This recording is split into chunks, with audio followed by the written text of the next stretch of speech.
adalah Psikologi Perkembangan 1. Acara ini dilaksanakan via Google Meet dan hadir secara live di UB On TV channel 57 UHF.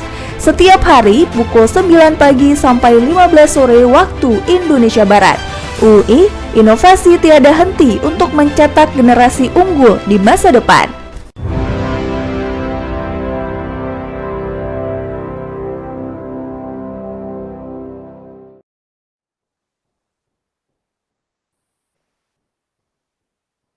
Baik, bismillahirrahmanirrahim. Assalamualaikum warahmatullahi wabarakatuh.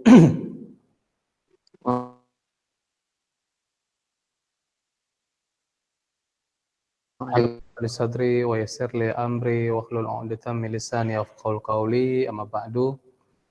Alhamdulillah hari ini kita bisa melanjutkan materi dari sistem informasi merupakan pertemuan kelima mata kuliah kita. Insya Allah kita akan lanjutkan pada topik transaksi processing dan internal control process. Nah, pada topik ini kita nantinya akan membahas bagaimana di mana letak sistem informasi akuntansi, kemudian bagaimana transaksi prosesnya, kemudian bagaimana memastikan bahwa transaksi yang dilakukan itu seperti yang kita inginkan. Artinya tidak ada fraud ya, tidak ada kegagalan atau pencurian data. Nah, itu yang kita akan pelajari hari ini. Nah, seperti pertemuan yang lalu pada pertemuan yang lalu kita sudah membahas tentang Excel, tentang bagaimana pendokumentasiannya. Nah, saya ada tugas satu untuk semua mahasiswa membuat file akuntansi seperti yang kita buat, yang saya ajarkan kedua pekan lalu, itu nanti akan kita jadikan sebagai penilaian di UTS. Jadi kita akan pakai cara proses penilaiannya adalah nanti mahasiswa buat sendiri, pelajari rumus-rumus Excel-nya yang ada di dalam file tersebut. Nanti ketika UTS saya akan mintakan masing-masing dari kalian selama 10 menit menjelaskan rumus-rumus yang ada. Jadi kalian harus paham. Tutorialnya sudah saya kirim dalam bentuk YouTube 2 pekan lalu. Silakan cek di WhatsApp group. Baik, karena ini materinya agak panjang, jadi saya tidak mengulangi materi yang lalu. Kita lanjutkan saja. Apabila ada pertanyaan, silakan ditulis di kolom chat atau bisa raise hand supaya diizinkan untuk berbicara ya. Baik. Nah, kita akan lihat topik pertama yaitu electronic commerce ya. Jadi yang membuat sistem ini berkembang seperti ini ya electronic commerce. Tapi sebelum electronic commerce ini berkembang ada namanya POS, point of sale. Nah, di sini ini peran penting yang membuat banyak perubahan dalam transaksi digital, terutama ya semenjak ada internet. Jadi kita lihat dulu bagaimana sejarah internet itu dan bagaimana dia bekerja ya. Nah, internet ya itu dia kan electronic network ya, jaringan elektronik ya. Artinya apa? Internet itu merupakan kumpulan, ini definisi secara umum saja ya. Bukan definisi seperti mata kuliah jaringan komputer, tapi ya kita lihatnya dari sisi umum saja. Nah, electronic network merupakan sekumpulan dari komputer yang saling terhubung bersama-sama secara elektronik. Nah, ini yang dimaksud sebagai electronic network. Jadi mereka saling terhubung. Ya, ada sekumpulan komputer yang mereka saling bisa berkomunikasi, ya, bertukar informasi. Misalkan ada komputer kasir. Komputer kasir terhubung dengan komputer di dalam kantor. Nah, mereka bisa saling tukar informasi. Misalkan kasir melakukan transaksi penjualan barang, maka server atau komputer dalam kantor juga akan merekam data penjualan tersebut. Nah, mereka saling berkomunikasi.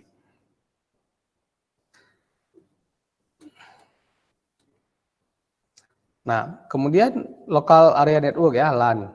Ini merupakan jaringan yang terletak pada satu titik, single site ya. Nah, misalkan di kampus ini, ya itu kita menyebutnya sebagai local area network. Jadi aksesnya hanya seputaran gedung, satu ruangan. Nah, itu kita sebut sebagai LAN. Nah, selanjutnya ada MAN ya, Metropolitan Area Network. Jadi ini dia sudah mencakup satu kota. Misalkan Banda Aceh nih ada jaringan khusus untuk warga Banda Aceh supaya jaringan cepat, misalkan CCTV lokal, kemudian misalkan ada aplikasi lokal yang bisa diakses supaya masyarakatnya bisa hemat internet. Nah, ini namanya MAN, Metropolitan Area Network. Ya, selanjutnya ada yang lebih besar, namanya WAN, Wide Area Network. Nah, ini sudah mencakup 2 metropolitan. Kalau MAN tadi mencakup beberapa LAN, tapi dalam area yang lebih luas, satu kota. Nah, ini kalau WAN ini misalkan Banda Aceh, Sigli saling terhubung, Banda Aceh, Janto saling terhubung. Nah, ini disebut sebagai WAN. Nah, kemudian bagaimana di internet? Nah, internet merupakan lalu lintas elektronik yang memungkinkan setiap komputer berkomunikasi satu sama lain. Misalkan ada komputer WhatsApp lah. WhatsApp, kita kirim WhatsApp pakai HP.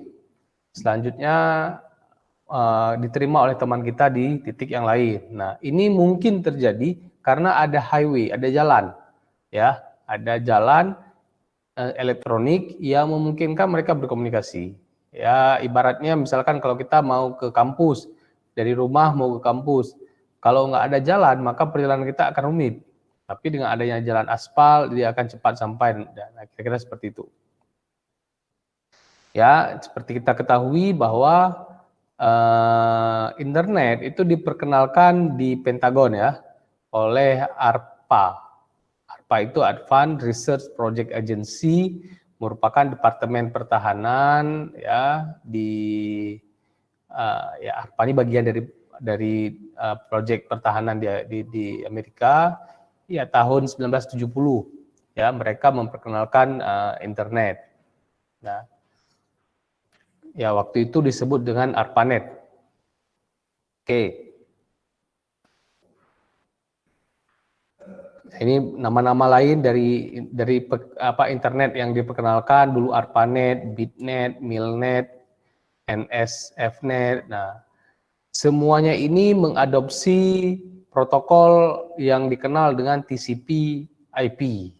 Ya, TCP/IP yang protokol ini memungkinkan, atau ya di protokol ini data pesan elektronik itu dipecah-pecah ke dalam beberapa paket, ya, ke dalam beberapa paket, kemudian dikirimkan dan nanti di reassemble. Nah, kemudian digabungkan kembali paket-paket ini ketika sampai di tujuannya. Nah, internet protokol atau IP, ya kita ini bahas bahasan dasar dari e-commerce ya. Internet protokol ini dia unik. Kenapa? Tidak boleh ada yang sama. Kalau sama akan konflik. Jadi alamatnya nggak sampai nanti.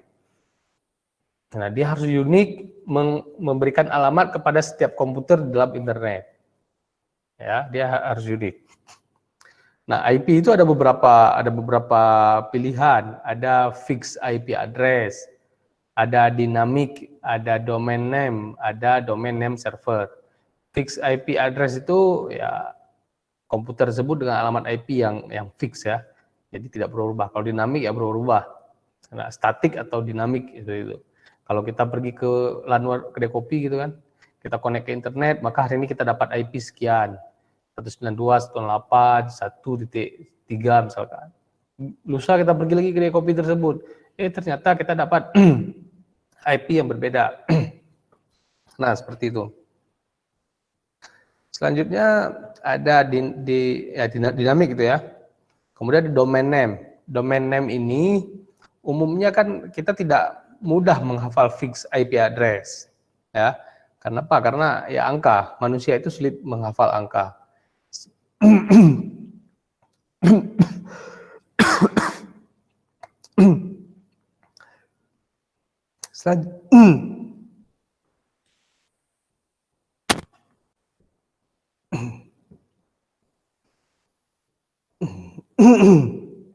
Selanjutnya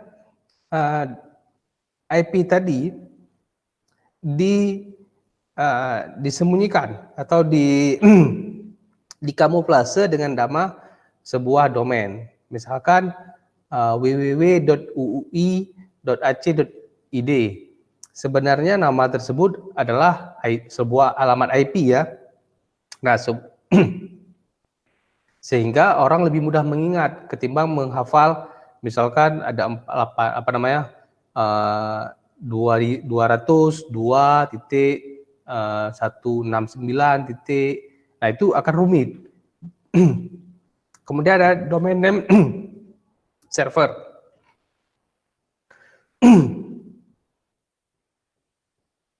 Baik, selanjutnya kita lanjutkan.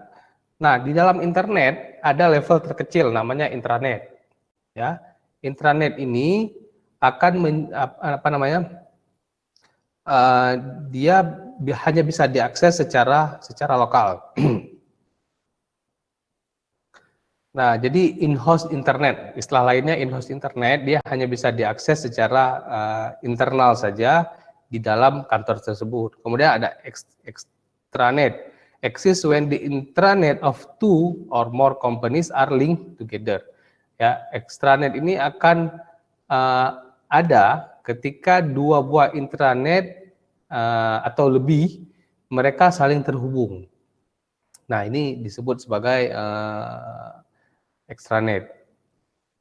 Nah, apa yang membuat intranet ini penting? Yang membuat intranet ini penting adalah bagaimana kita memastikan security atau keamanan yang apabila aplikasi kita ini bisa diakses secara publik. Ya, aplikasi kita bisa diakses secara publik sehingga akan mungkin terjadinya penyusupan. Ya, kita ibaratkan sajalah misalkan jalan lintas Jawa Sumatera misalkan. Nah, di beberapa titik itu pasti ada yang rawan sehingga bajing lompat ya itu pasti akan lompat dari atas pohon atau atas bangunan ke dalam mobil kita. Nah, kemudian dia akan menjarah apa-apa yang ada di dalam mobil kita. Nah, ini mungkin terjadi di internet ya. Akan ada penyusup, kemudian penyusup itu masuk ke dalam jaringan, dia melakukan kamuflase atau membelokkan paket datanya ke tempat yang dia inginkan. Sehingga paket yang sampai ke tujuan kita itu sudah berubah. Itu di internet. Nah, ini ibarat keamanan di internet ya, salah satu fitur keamanan di internet supaya kantor kita tidak diganggu oleh penyerang-penyerang lainnya, maka kita letakkan namanya firewall ya. Nah, firewall ini akan membendung serangan-serangan yang terjadi. Nah, apa yang akan dia serang atau dia bertahan dari attacker yang menggunakan IP address yang salah misalkan. Kemudian ada access limit through password control. Misalkan ada yang coba-coba masuk dari IP sekian, coba akses ke komputer kantor. Dia coba dengan password sampai 10 kali. Nah, setelah 10 kali maka IP tersebut akan diblok. Nah, misalkan seperti itu. Boleh jadi juga dengan enkripsi. Misalkan ada enkripsinya, diletakkan hash dan sebagainya. Kemudian ada proxy server. Nah, hal-hal tersebut biasa terjadi di internet. Nah, tapi kita nggak bahas detail di sini ya, karena mata kuliah kita di sini adalah informasi akuntansi. Ini hanya sebagai pengenalan saja.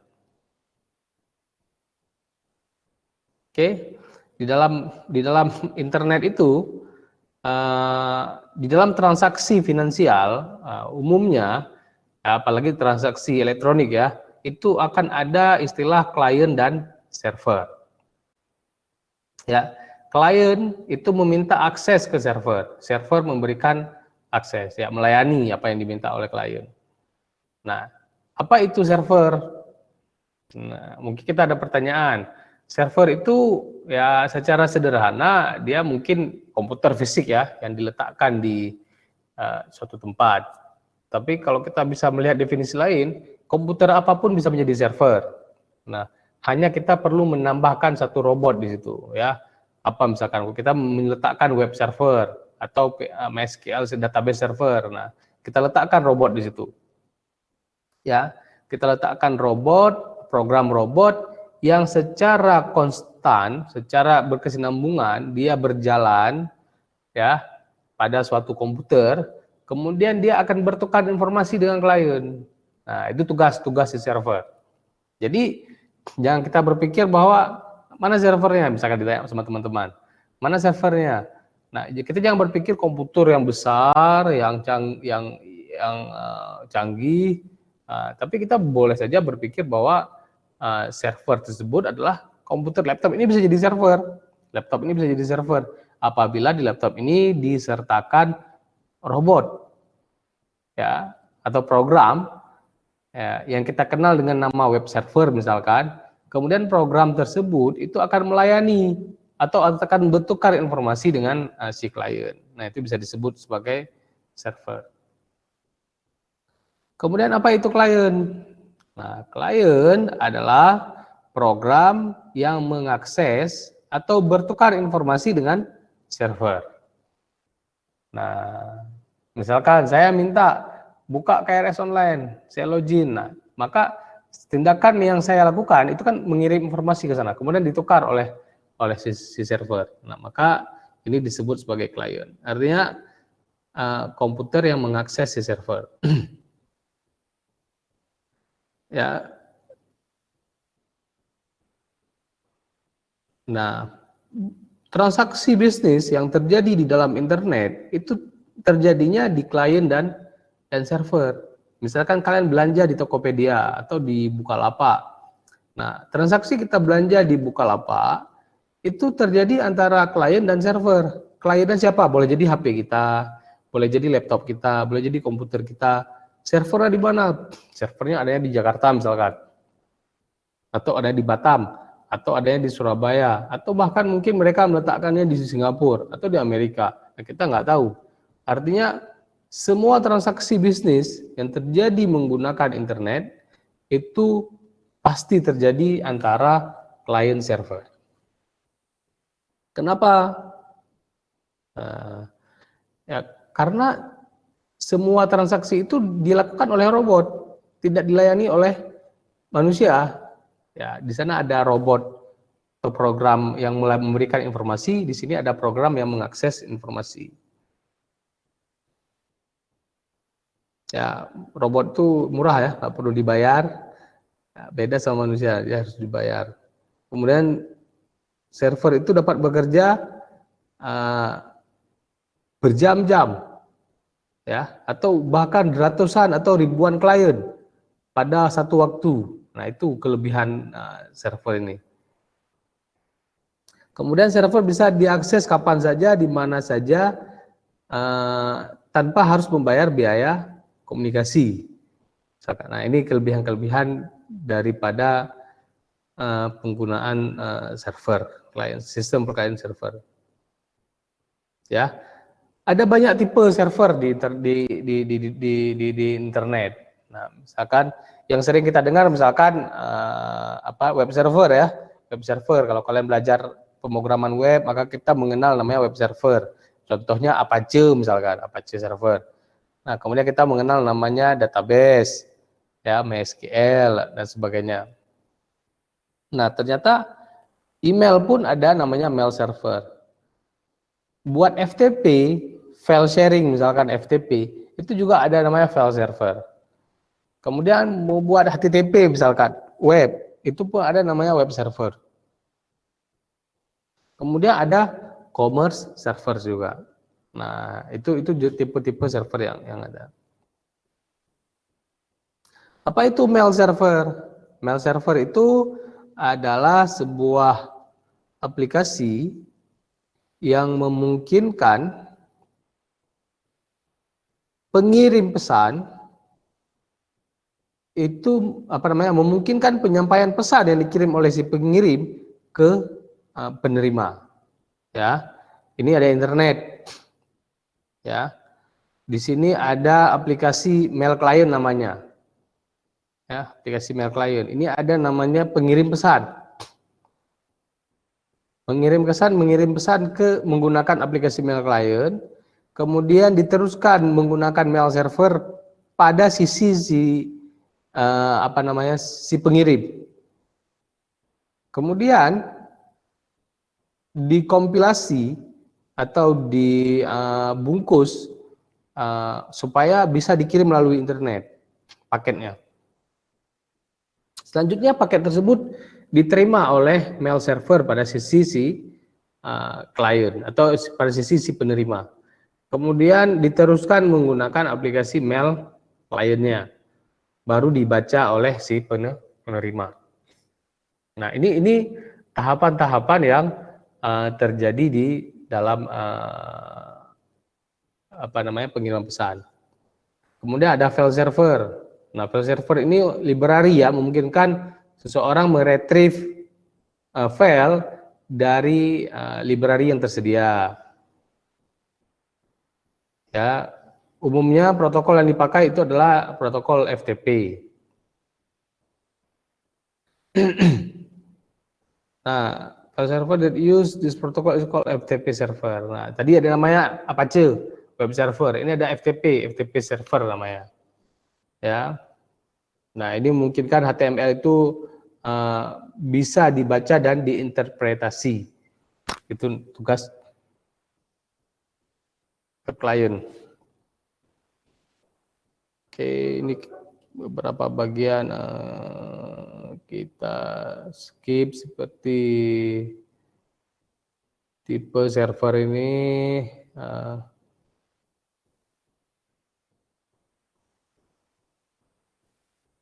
Oke, nah ini misalkan kita langsung bahas ke transaksi lah. Ini ada ini ke customer ya. Ini customer, mereka melakukan order atau payment informasi. Nah, kemudian ini ini ada terenkripsi ya, internet masuk ke server e-commerce. Kemudian ini misalkan kita belanja barang ya, belanja barang di sini. Selanjutnya kita melakukan pembayaran. Nah, ini terkoneksi dengan bank. Kemudian bank melakukan verifikasi.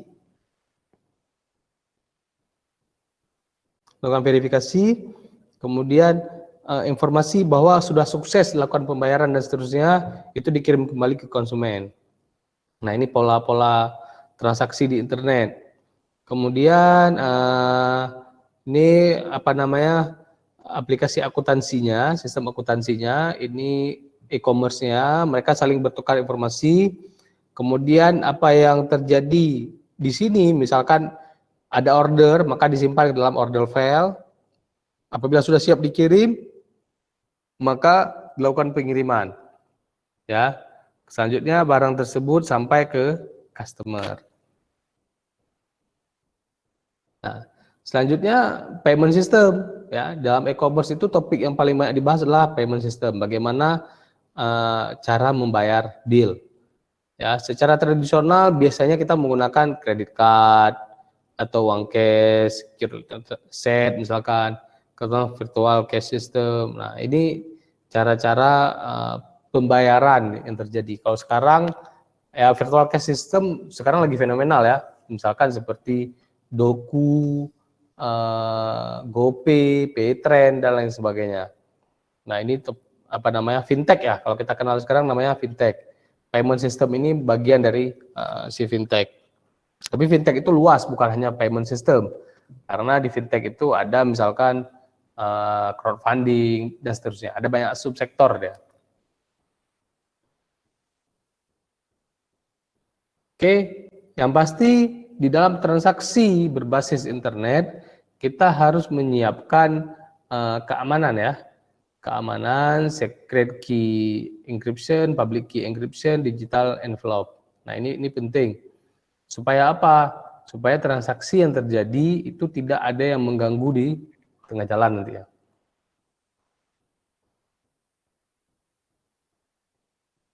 Baik, ya. Jadi yang perlu diingat adalah seluruh transaksi di dalam internet itu dipastikan bahwa security isunya itu sudah benar-benar dipelajari. Ya, sehingga kenapa? Karena kita nggak mau terjadi fraud ya. Di dalam akuntansi itu ada internal control.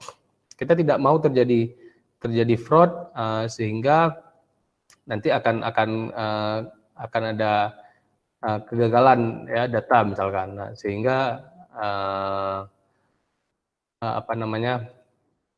kita akan terjadi kekurangan. Baik, kita akan lanjutkan materi session selanjutnya yaitu tentang kontrol exposure ya, kontrol exposure di dalam sebuah transaksi di dalam internet. Tapi kita akan lanjutkan setelah pariwara berikut ini.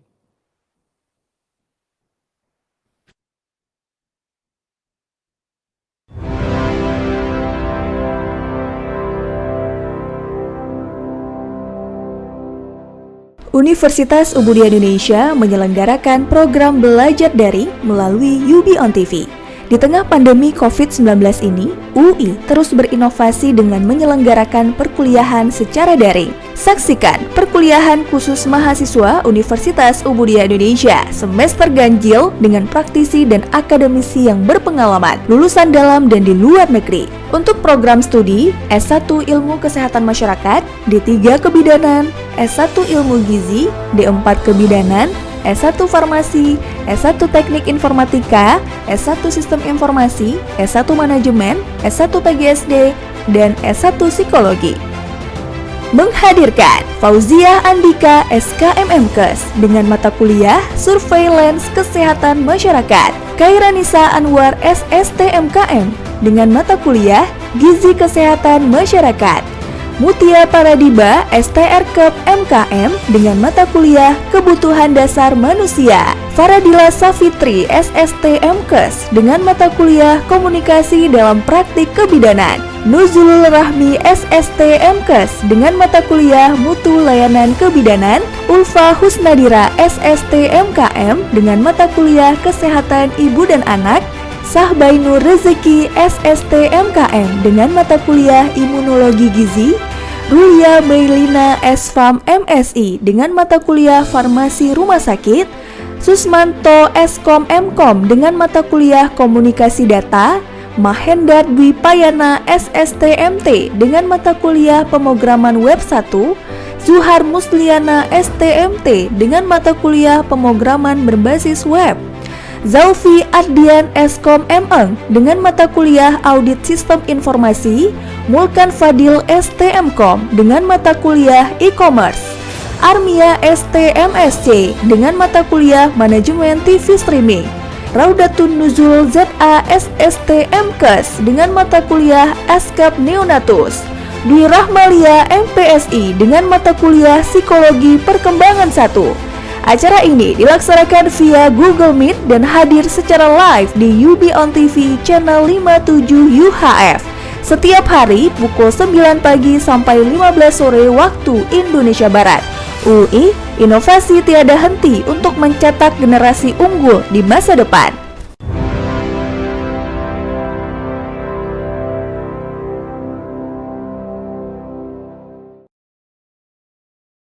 Di tengah pandemi COVID-19 ini, banyak dari kita yang masih tetap dituntut untuk bekerja atau produktif dan mengadakan meeting walaupun dari rumah. Masyarakat ramai-ramai mencari dan beralih ke aplikasi video conference. Universitas Ubudiyah Indonesia merekomendasikan kamu untuk menggunakan Google Meet. Untuk kamu yang belum tahu cara menggunakannya, simak video berikut ini. Masuk ke situs berikut ini lewat browser Chrome, Mozilla, Firefox, dan lain-lain.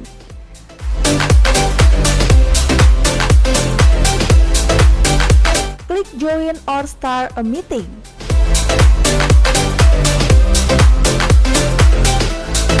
Situs akan meminta izin untuk mengakses kamera dan mikrofon. Setelah diberi izin, kamu bisa langsung mengklik opsi Join Now untuk membuat ruang meeting virtual atau present untuk melakukan presentasi lewat tampilan layar personal computer atau PC. Jika ruang meeting virtual sudah siap, kamu bisa undang partisipan meeting lainnya dengan copy-paste link video conference tersebut atau tambahkan orang menggunakan alamat email dan tunggu mereka bergabung ke dalam conference. Cara menggunakan Google Meet dengan handphone. Pertama-tama, download terlebih dahulu aplikasi Google Hangout Meet di Play Store Android Anda.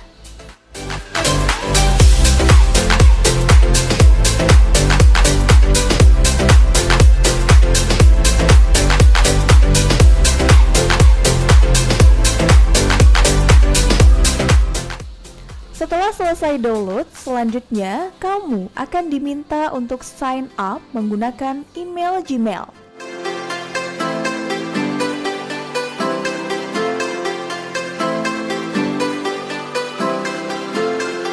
Setelah sign up, kamu bisa langsung melakukan percakapan kelompok, baik itu grup chat maupun video conference. Caranya mudah, cukup klik icon di bagian pojok kanan bawah dan pilih New Video Call. Selanjutnya, kamu akan diminta untuk menambahkan partisipan chat menggunakan nomor HP atau email.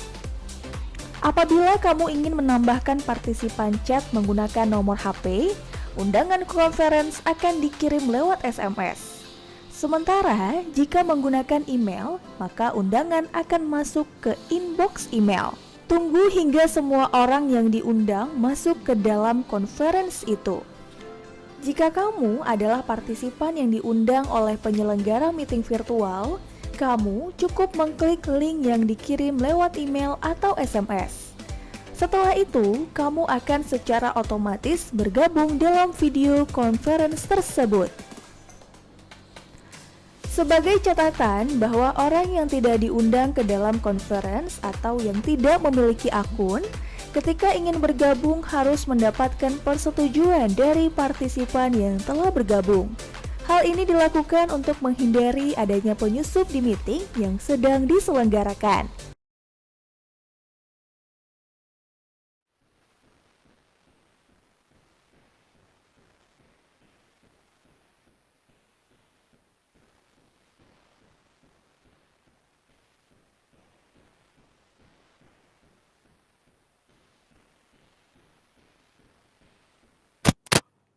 Oke, kita lanjutkan pada materi kontrol ya, pengendalian, internal kontrol. Nah, yang seperti kita ketahui bahwa kontrol itu dibutuhkan untuk meredus exposure ya, untuk meredus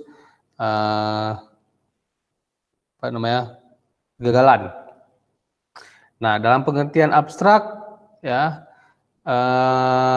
kontrol atau pengendalian adalah suatu proses pelaksanaan dari suatu pengaruh atau penahanan untuk mengarahkan kegiatan suatu objek, organisme, atau sistem. Nah,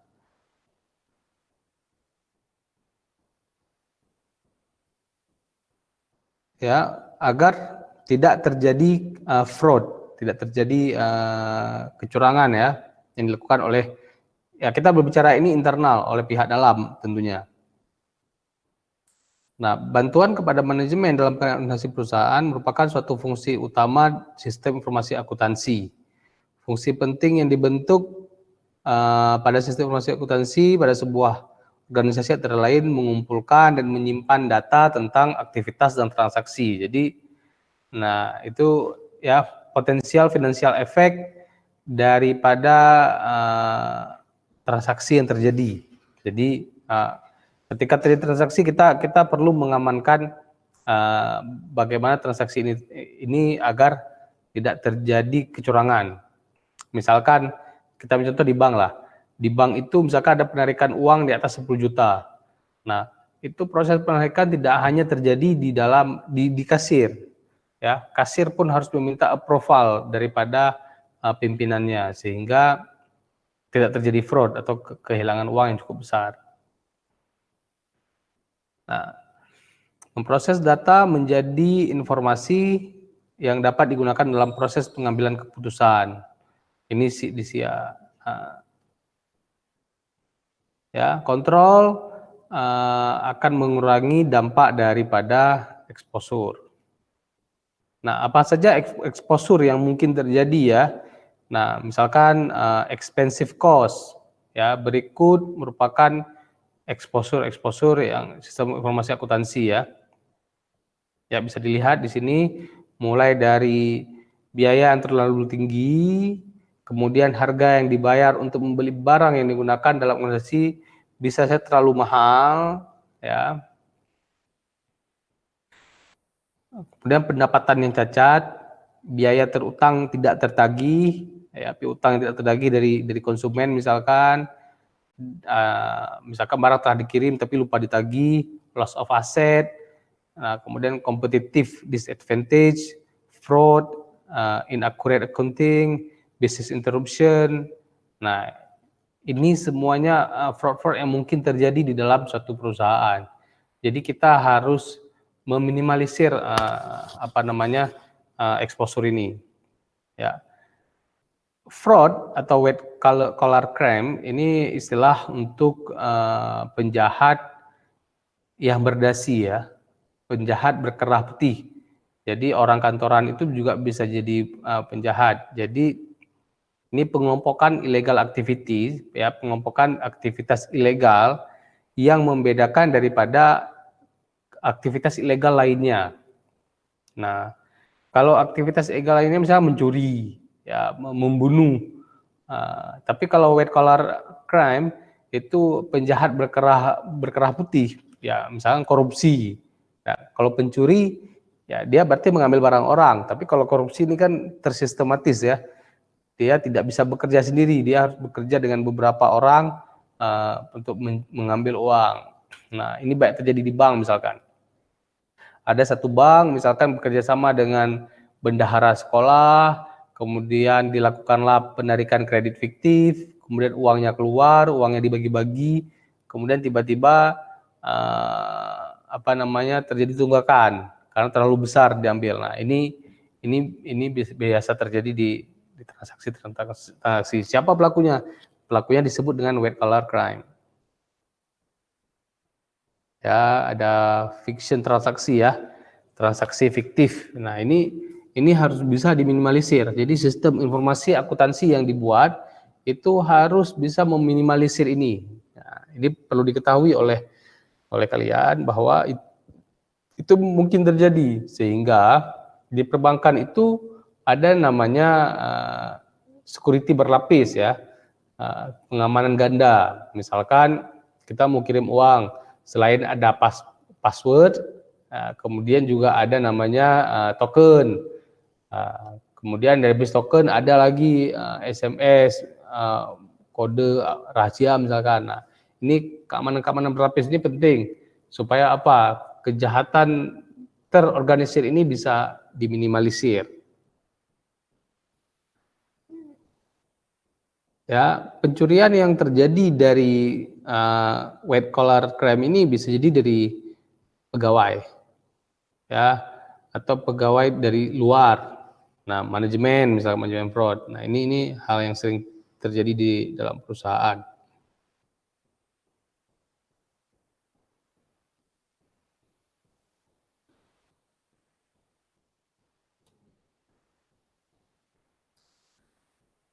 Nah, pemrosesan menggunakan komputer itu dapat meningkatkan resiko dan potensial kehilangan sejumlah uang ya.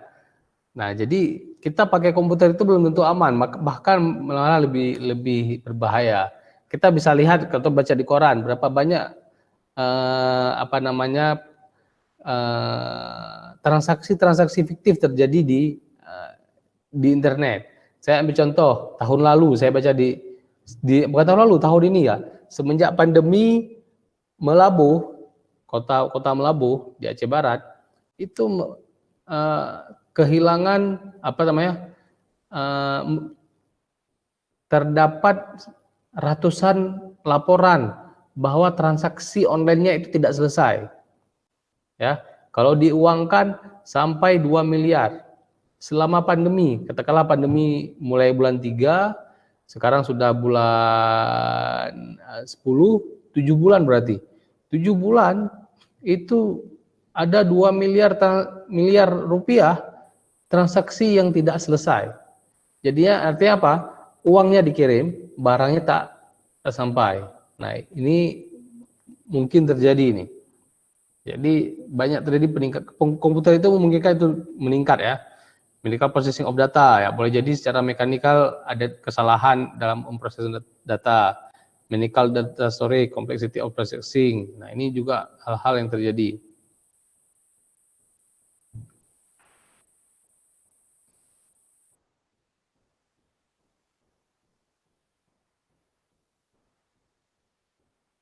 Oke, kita bisa melihat transaksi apa saja yang mungkin harus kita amankan. Ya, ada ya, seperti yang di pertemuan kedua kita bisa melihat bahwa di dalam sebuah perusahaan itu ada beberapa siklus ya. Ada siklus revenue, siklus pendapatan, ada siklus pengeluaran, ada siklus produksi, ada siklus finansial. Nah, di semua siklus ini kita mesti melakukan kontrol. Nah, kita ambil contoh misalkan kontrol objektif pada siklus pendapatan ya. Pada siklus pendapatan, customer should be authorized in accordance with management criteria. Jadi customer itu harus diotorisasi ya, harus diotorisasi dengan kriteria yang dikeluarkan oleh manajemen. Misalkan customer itu harus kasih nampak KTP, KTP-nya harus menggunakan KTP elektronik, kemudian nomor NIK-nya dicek di sistem apakah ada. Nah, sehingga tidak terjadi fraud. Nah, kemudian harga dan terms dari barang dan jasa harus diotorisasi oleh manajemen juga, harus sesuai dengan kriteria dari manajemen. Nah, kemudian semua pengiriman barang dan jasa harus disediakan bill ya, harus disediakan bill ke customer. Jadi kalau barang sudah dikirim itu harus ada dikirim foto misalkan, nomor resi pengiriman misalkan. Jadi si customer itu bisa ngecek. Billing to customer should be accurately and properly classified, ya, summarize and report. Kemudian bill yang diberikan ke customer itu harus akurat, ya. Kemudian juga ringkas, nah seperti itu. Itu kontrol di pada revenue. Kemudian kalau di expenditure, di pengeluaran, maka yang dikontrol bukan customernya tapi vendor, penyedia ya. Vendor harus diotorisasi. Kemudian employee, ya, kalau tadi tidak ada urusan dengan employee, semuanya dengan customer. Kalau sekarang di sini ada employee. Nah, employee itu harus di-hire ya, sesuai dengan kriteria dari manajemen. Kemudian akses terhadap personal, payroll, dan record-record lainnya itu harus memenuhi kriteria dari pada manajemen. Nah, rate kompensasi dan gaji itu juga harus terotorisasi daripada kriteria manajemen. Nah, ini semua ini harus dilakukan kontrol objektif oleh pihak manajemen supaya tidak terjadi kegagalan atau fraud. Begitu juga di production. Nah, di production ini lebih penting lagi. Boleh jadi kehilangan paku 1 kilo kan. Nah, ini penting. The production plan should be authorized. Nah, jadi perencanaan produksi itu harus diotorisasi juga. Kemudian biaya barang yang diproduksi itu harus akurat, ya, harus akurat. Supaya apa? Jangan pula harga jual dengan harga produksi itu nggak memberi keuntungan. Kemudian di finance juga ada kontrol objektifnya, ya, jumlah atau waktu debt transaksi itu harus diotorisasi oleh manajemen sesuai dengan manajemen kriteria. Kemudian akses kepada cash dan keamanan itu juga harus melalui kriteria. Nah, itu beberapa tahapan daripada 4 siklus yang harus diotorisasi, ya, yang harus diotorisasi supaya tidak terdampak daripada exposure, ya, supaya tidak terjadi fraud. Nah, jadi di keempat ini harus benar-benar dikontrol.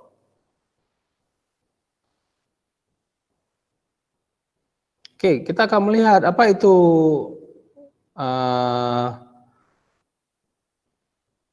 internal control, ya.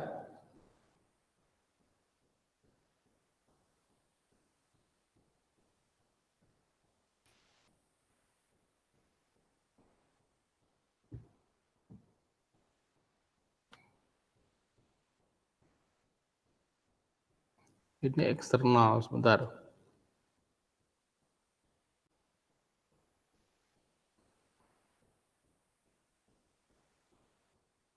Nah, komponen dalam internal control ya ada 5 elemen: control environment, risk assessment, control activity, information and communication monitoring. Nah, ini beberapa bagian proses yang terlibat di dalam internal control. Control environment, the first component of internal control is control environment. Ya, faktor include in the control environment, apa saja faktor yang terlibat di dalam control environment, yaitu integritas dan ethical value, ya, kode etik dan integritas, ini penting. Kemudian komitmen to kompetensi, ya, ini juga faktor yang harus dipahami oleh semua employee, oleh semua pegawai.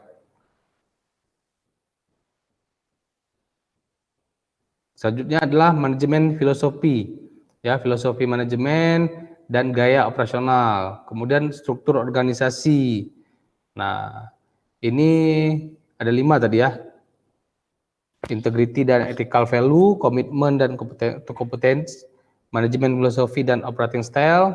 Selanjutnya organizational struktur, attention and direction provided by the board of director, ya. Jadi perhatian dan pengarahan daripada direktur. Ya, kemudian tata krama, authority dan responsibility. Nah, ini ya human resource policies dan prosedur. Nah, ini juga bagian dari control environment. Kemudian aspek human resource dan prosedurnya apa saja? Nah, misalkan ya, tugasnya apa, supervisinya apa, job rotasinya bagaimana, dual kontrolnya. Nah, ini merupakan dari control environment. Sedangkan manajemen risiko assessment, yaitu dia assess risikonya, kegagalannya. The second component of internal control is risk management. Risiko assessment atau penilaian risiko merupakan proses dalam mengidentifikasi, menganalisa, dan mengelola risiko yang mengakibatkan that affect the company objective, ya. Ya, jadi di dalam assessment risiko ini, ya, kita juga melakukan bagaimana mengidentifikasi apa saja risiko yang bakal terjadi, bagaimana kita menganalisa, bagaimana kita memanage risiko yang ada. Ya, contohnya misalkan kayak gini. Misalkan kita produksi barang menggunakan mesin besar. Nah, risiko yang terjadi dengan menggunakan mesin besar apa? Misalnya cara memotong yang benar itu matanya bahkan aman. Kalau cara memotongnya salah, dikhawatirkan nanti matanya itu lebih cepat rusak. Nah, itu manajemen risiko. Kemudian proses penyimpanan barang. Kalau disimpan di sini ada potensi kena air misalkan. Nah, ini manajemen risiko. Selanjutnya control activity, itu yang bagian dari ketiga ya, daripada komponen of internal.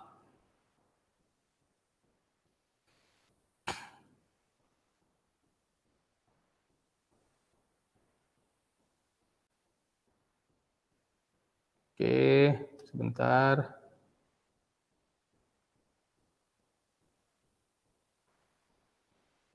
Sebentar saya perlihatkan satu gambar. Baik, kalau ada pertanyaan silakan ditulis di kolom chat ya.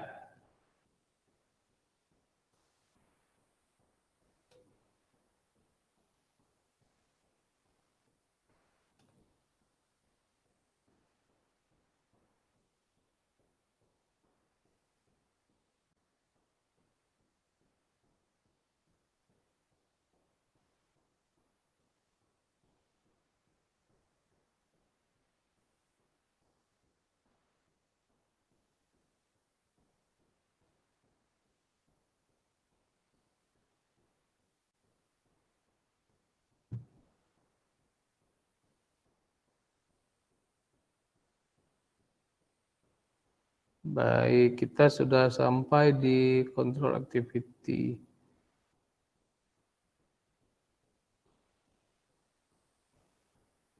Oke.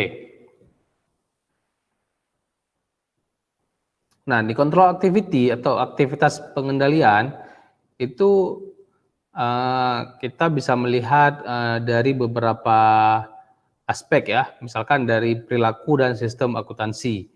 Di perilaku itu kita bisa melihat perubahan mendadak dari gaya hidup. Misalkan ada pegawai kita tiba-tiba gaya hidupnya berubah. Nah, ini kan kita kan bisa mengukur pendapatan dia berapa, gaji dia berapa, tiba-tiba gaya hidupnya berubah. Nah, ini pasti bisa terjadi fraud atau lain sebagainya. Ya, ini harus diawasi. Nah, kemudian hubungan erat dengan pemasok, misalkan tiba-tiba dia kok jadi dekat ya sama supplier, sama vendor. Nah, ini harus diawasi.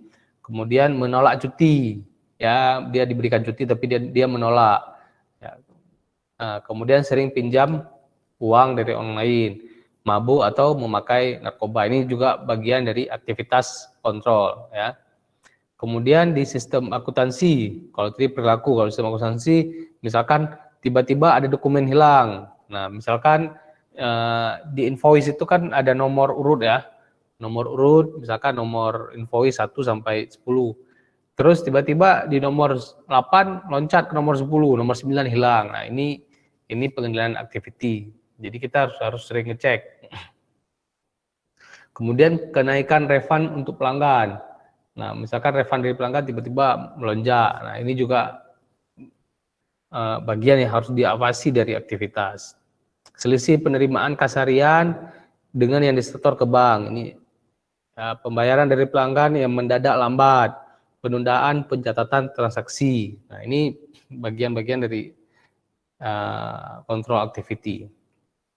Nah, prosedur pengendalian diterapkan untuk memberikan jaminan yang wajar bahwa sasaran bisnis akan tercapai.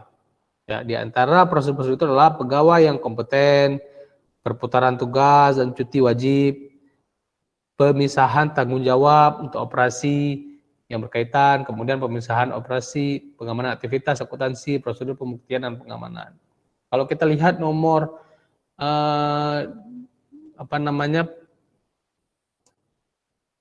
cuti wajib atau perputaran tugas, ya tadi ada nih di mana ya.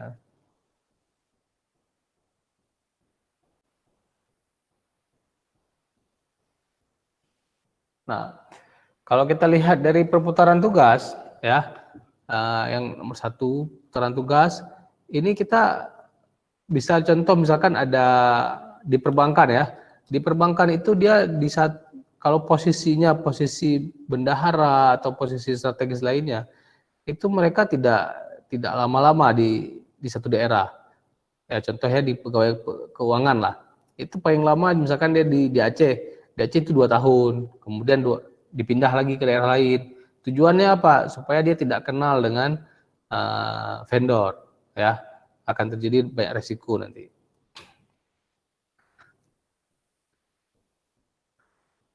Oke, ini kemudian informasi dan komunikasi ya.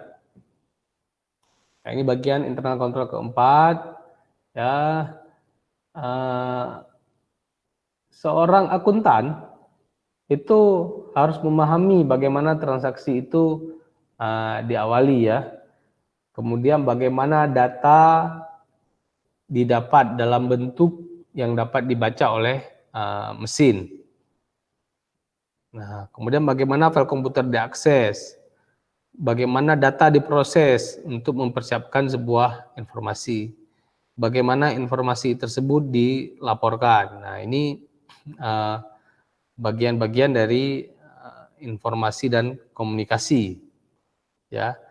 Communication related to providing a clear understanding regarding all policy and procedure relating to control. Nah, jadi penting kebijakan dan prosedur yang ditetapkan manajemen untuk mencapai tujuan pengendalian internal antara lain kompetensi personalia, ya, rotasi tugas, kewajiban cuti dan seterusnya. Tadi saya juga disebutkan. Manajemen juga menggunakan informasi eksternal untuk menilai peristiwa dan kondisi yang mempengaruhi keputusan pelaporan eksternal. Nah, jadi kalau di informasi dan komunikasi, acuan kita mana? Acuan kita untuk akuntansi namanya PSAK ya. Nah, di PSAK itu peraturan, kalau saya peraturan sistem akuntansi keuangan, saya PSAK. Nah, PSAK pun ada nomor-nomornya. Nah, nomor berapa yang dipakai untuk lembaga apa? Nah, seperti itu.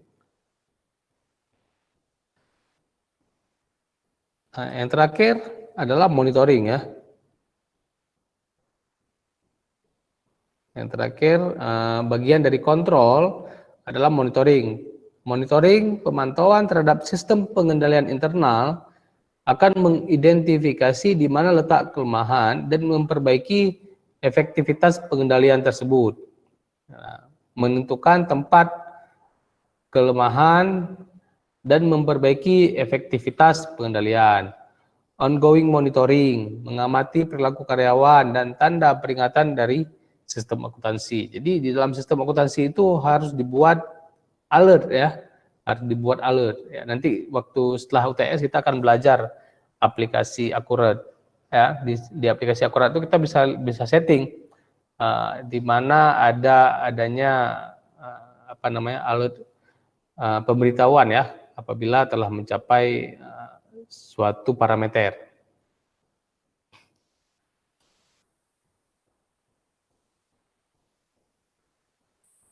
Selanjutnya adalah pengendalian aplikasi ya, aplikasi processing control. Nanti saya sedang menyiapkan dokumen ini ke dalam bahasa Indonesia. Nanti saya kirim di grup WhatsApp dokumennya agar dapat dipelajari ya, agar dapat dipelajari dan dibaca-baca di rumah.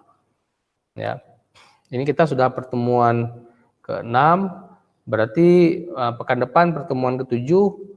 Nah, selanjutnya di pertemuan ke-8 kita akan buat UTS. UTS-nya menggunakan menjelaskan apa tadi saya bilang di awal, menjelaskan formula yang ada di dalam Excel. Ya, Excel yang kita pakai kemarin. Jadi kalian harus mengerti ya, bukan mengerti menggunakan Excel-nya, tapi harus mengerti bagaimana related antara sheet daftar akun, sheet jurnal, kemudian sheet buku besar dan neraca lajur ya. Itu kan ada rumus-rumusnya itu. Nah, rumus-rumus itu harus bisa kalian pahami. Ya. Saya yakin kalau sudah belajar Excel di Applikom atau pengenalan sistem informasi, yang mana waktu itu saya juga yang mengajarnya, ya. Jadi saya juga udah kirim link YouTube-nya di grup WhatsApp, silakan dicek, ya, silakan dipelajari. Ya, kita punya waktu 2 pekan lagi sebelum masuk ke UTS.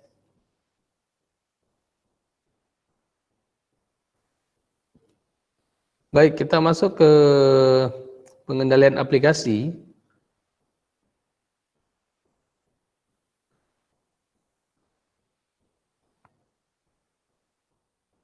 Nah, di dalam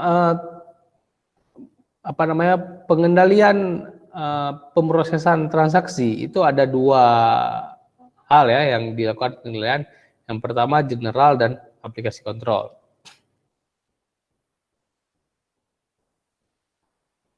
Ya, kita akan lihat dulu dari sisi aplikasi ya.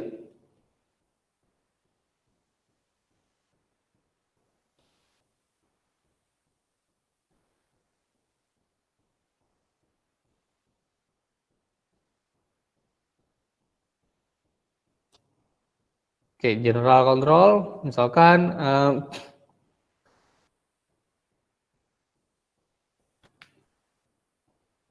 ya di sini secara umum saja sih yang dikontrol ya, misalkan peralatannya, kemudian data akses, ya, prosedur, nah, ini secara global saja yang dikontrol. Ya, kita lihat di pengendalian aplikasi itu dimulai dari input, pemrosesan dan output. Ini yang agak kompleks ya. Hall dan Singleton pada tahun 2007 ya buku ini dibuat, mengatakan bahwa pengendalian aplikasi adalah berbagai prosedur terprogram yang didesain untuk menangani berbagai potensi eksposur yang mengancam aplikasi tersebut, seperti sistem pengajian, pembelian, dan pengeluaran kas ya. Kalau di pemerintah sekarang ada namanya SIMPEG, Sistem Informasi Pegawai. Nah, di situ ada menu yang harus diisi setiap hari sehingga kita bisa melihat kehadirannya. Kemudian absensi misalkan. Absensi itu tercentralize. Arti tercentralize, semua orang bisa absen di kantornya, tapi setelah jam 8.30 atau setelah jam 9, itu data itu dikunci dan ditarik ke kantor pusat, ya, ditarik ke kantor wali kota, selanjutnya langsung direkap. Nah, ini proses-proses pengendalian yang terjadi di pemerintah. Ya, sistem pengajian, pembelian, pengeluaran kas, misalkan keluarin kas di atas 1 juta itu harus melewati beberapa tahapan profil dari sistem. Misalkan kas bendahara meminta pengeluaran uang sebesar 1 juta. Kemudian uang itu belum bisa keluar sebelum di-approve oleh supervisor misalkan. Supervisor meng-approve-nya. Kemudian uang itu tetap belum bisa keluar sampai diketahui oleh pimpinan. Baru dia, nah ini namanya pengendalian. Selanjutnya pengendalian itu pengendalian input. Kemudian ada pengendalian pemrosesan dan pengendalian output. Tujuan pengendalian aplikasi atau application control adalah untuk menetapkan prosedur pengendalian khusus atas aplikasi akuntansi dan untuk memberikan keyakinan yang memadai bahwa semua transaksi telah diotorisasi dan dicatat serta diolah seluruhnya dengan cermat dan tepat waktu. Ya, saya ambil contoh lah di aplikasi yang kami buat ya, aplikasi manajemen travel misalkan. Nah, untuk kasus travel umroh misalkan. Nah, di travel umroh itu ada saat kita melakukan pengurusan visa ya. Nah, untuk pengurusan visa maka semua jamaah memberikan paspornya kepada travel. Kemudian si jamaah mengaktifkan, ya bagi jamaah yang mengerti IT diaktifkan di tombol bahwa paspor Anda dikasih. Nah, direkam oleh sistem bahwa paspor sekarang adanya di travel. Kemudian lakukan pembuatan visa. Ketika paspor itu dikembalikan, travel memilih mengembalikan paspor, kemudian dari sisi klien memilih bahwa sudah menerima. Nah, itu juga kontrol. Atau kontrol aplikasi lain misalkan. Kita belanja barang di Tokopedia. Nah, bagaimana uang kita ditahan oleh uang si penjual ditahan oleh Tokopedia. Kenapa ditahan? Untuk keamanan. Kita tidak ingin terjadi misalkan pencurian, barang nggak dikirim, nah sehingga uang itu ditahan di Tokopedia. Nah, kapan uang itu dilepas oleh Tokopedia ke penjual? Ketika barang itu sudah sampai dan si pembeli memilih tombol tutup atau selesai atau barang diterima. Nah, setelah dipilih tombol tersebut, maka uangnya akan dikirim ke rekeningnya si penjual. Nah, itu merupakan kontrol aplikasi, ya.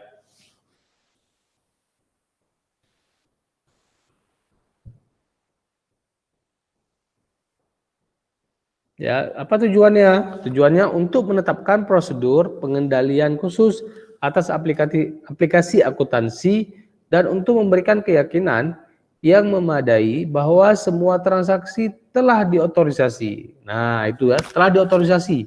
Intinya telah diotorisasi dan dicatat serta diolah seluruhnya dengan cermat dan tepat waktu. Nah, itu yang diharapkan.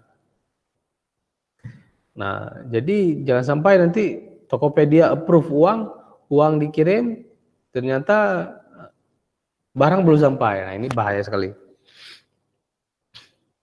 Selanjutnya ada siklus pengendalian aplikasi ya.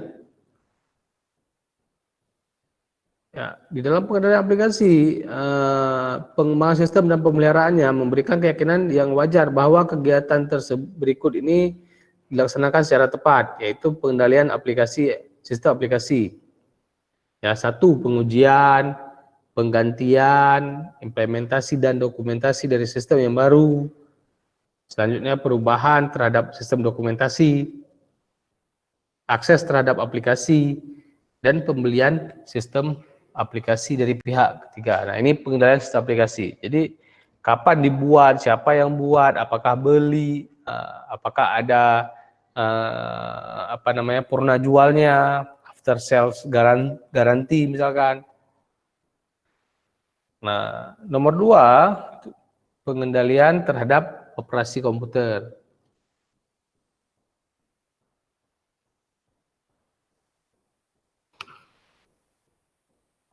Ya, kalau tadi pada sistem aplikasi, ini pada operasinya, ya.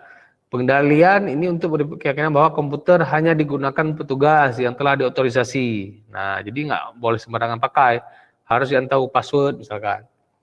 Sistem komputer hanya digunakan untuk maksud yang telah ditentukan. Jadi kalau komputer itu untuk memproses keuangan, jangan pula dia pergi nambang chip di situ kan. Nah, ini beberapa tahapan. Nah, hanya program tertentu yang dipakai, kesalahan-kesalahan suatu proses yang telah dicapai dan dikoreksi.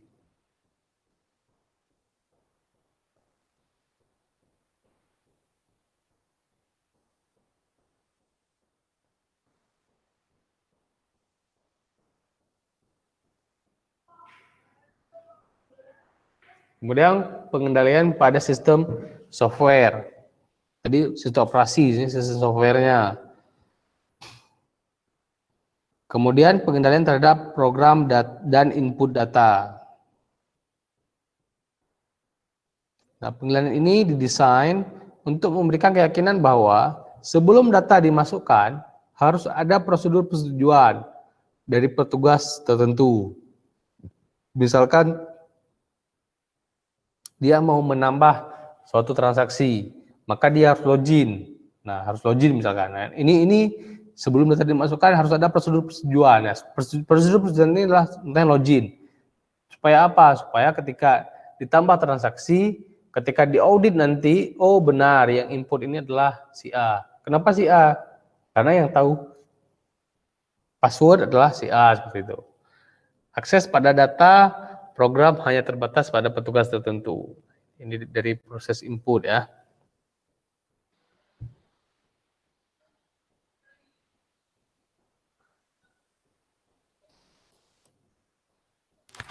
Oke, ada pertanyaan? Silakan kalau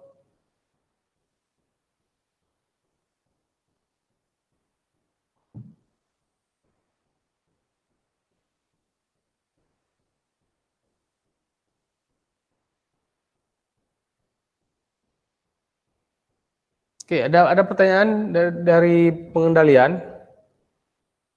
Inti dari pengendalian ini adalah bagaimana kita memastikan bahwa transaksi yang terjadi di dalam sistem informasi akuntansi itu benar dilakukan oleh orang kita dan tidak ada fraud. Nah, itu inti dari pengendalian. Nah, proses pengendalian bagaimana? Macam-macam. Nah, yang paling mudah adalah pengendalian dari aplikasi, misalkan ya saya sederhana otorisasi lah. Saya ambil contoh misalkan nih kalau terlihat ya. Misalkan saya aktifkan kamera di sini aja lah. Di laptop nih saya aktifkan kamera di sini. Ya. Nah, misalkan saya masuk ke ini ya, ini saya lihatkan nih ada aplikasi misalkan, aplikasi perbankan, ya, ambillah Jenius misalkan. Nah, aplikasi perbankan Jenius. Nah, supaya proses pencatatan transaksi di sini benar saya lakukan, maka si Jenius ini ketika kita masuk, itu dia akan minta otorisasi. Nah, ini namanya pengendalian aplikasi ya. Dia akan minta otorisasi kita, apakah scan finger kita misalkan. Ya udah kita scan finger. Nah, oh salah fingernya apa ya? Berarti dia minta kita masukin passwordnya. Kemudian kita masukin lah misalkan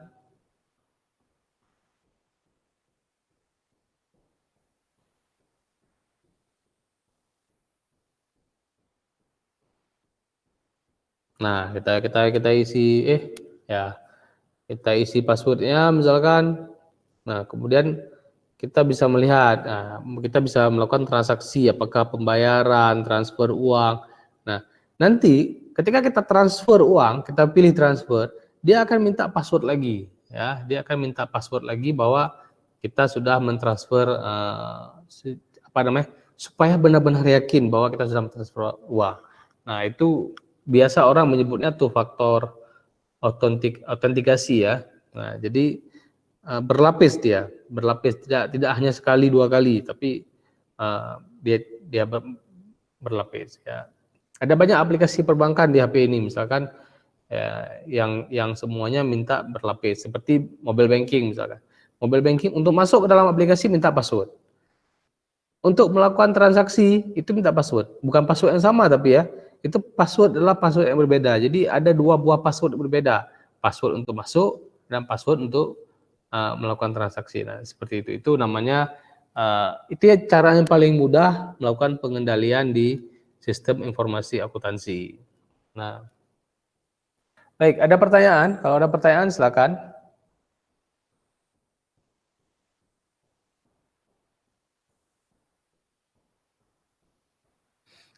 Makna lain dari pengendalian ya. Nah, pengawasan ya. Tapi beda. Kalau pengawasan itu ya hanya diawasi ya. Tapi kalau pengendalian ini kontrol. Jadi orang ketika melakukan tindakan itu ada tahapan-tahapan, ada prosedur-prosedur yang harus dia lewati supaya tindakan itu bisa dilakukan. Nah, itu pengendalian. Beda kalau pengawasan. Pengawasan itu ya cuman ya kita duduk di situ kita awasi apa tingkah lakunya. Nah, misalkan contoh pengendalian. Untuk orang bisa masuk ke rumah untuk pintu terkunci, maka prosedurnya adalah dia harus ada kuncinya. Kemudian kuncinya dimasukkan ke tempat kunci, kemudian diputar. Nah, itu prosedur-prosedur. Nah, itu namanya pengendalian. Ya. Jadi ya, mirip dengan pengawasan tapi ada sedikit perbedaan. Ya, kalau di pengendalian ini dia ada prosedur yang harus dilewati supaya bisa dilakukan aktivitas tersebut. Ya, pengendalian, bahasa Inggrisnya kontrol. Nah, seperti itu. Oke, ada lagi yang mau ditanyakan?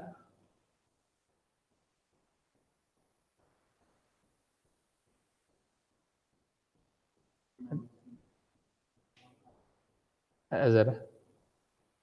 Baik, berhubung mau azan, kalau tidak ada pertanyaan ya bisa kita padai. Ada pertanyaan silakan.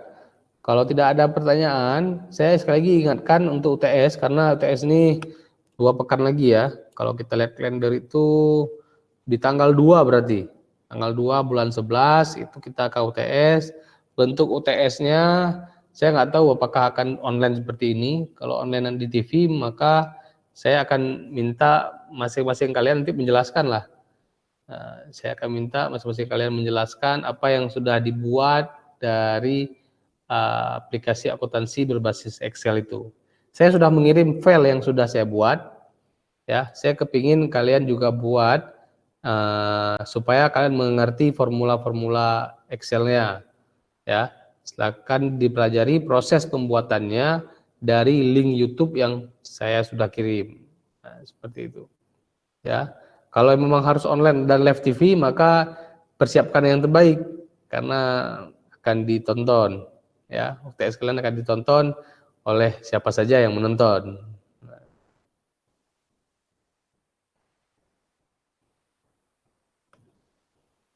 Baik, ada pertanyaan lagi?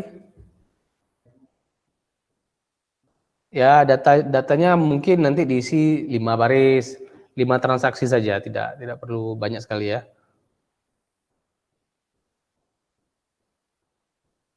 Baik, ada pertanyaan lain? Ya, setelah UTS nanti silakan download aplikasi Akurat ya.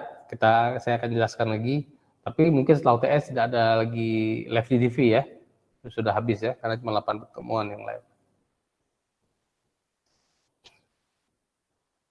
Baik, ada yang lain? Baik, kalau tidak ada, karena asar sudah masuk waktu asarnya, kita padai pertemuan hari ini. Semoga bermanfaat pada proses pengendalian. Insya Allah saya akan kirim materi bahasa Indonesianya nanti ke grup ya, ke grup WhatsApp ya. Ujian teoritis nanti akan kita buat di akhir pertemuan di UAS saja nanti ya. Baik, saya akhiri. Wabillahi taufiq hidayah. Assalamualaikum warahmatullahi wabarakatuh. Waalaikumsalam warahmatullahi wabarakatuh.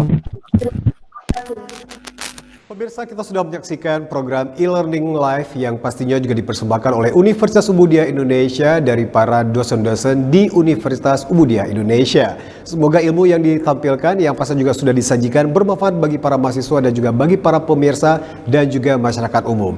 Jangan lupa pemirsa untuk selalu menyaksikan program e-learning live di UB on TV dari jam 9 sampai jam 3 sore setiap hari, hanya spesial buat Anda, persembahan dari UB on TV dan dipersembahkan oleh Universitas Umudia Indonesia.